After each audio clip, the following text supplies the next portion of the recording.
తన ఛాతిని చీరి కవచ కుండలాలు అందించినటువంటి వ్యక్తి, మాట మీద నిలబడే వ్యక్తి కర్ణుడు. రేవంత్ రెడ్డి కర్ణుడా? క్రూరుడు. వాళ్ళు ఏడుస్తా ఉంటే ఖమ్మంలో టీవీల్లో చూస్తే పాపం ఎస్ఐ కళ్ళలో నీళ్లు పెట్టుకున్నాడు. అక్కడ పోయి నిలబడ్డ ఎస్ఐ ఆ ఇండ్లు కూలగొడుతా ఉంటే గుండెలవిసిపోయే విధంగా అక్కడ అక్క చెల్లెలు ఏడుస్తుంటే పాపం ఆ బందోబస్తుకు పోయిన ఎస్ఐ కళ్ళల్లో కూడా నీళ్లు ఆగలేదు.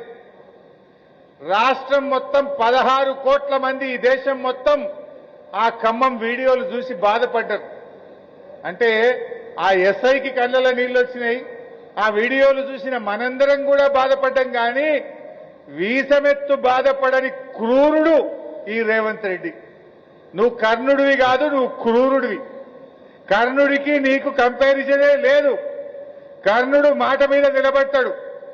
గుండెలు చీల్చి కవచ కుండలాలు ఇచ్చిన వ్యక్తి కర్ణుడైతే గుండెల మీద తన్నినోడివి రేవంత్ రెడ్డివి.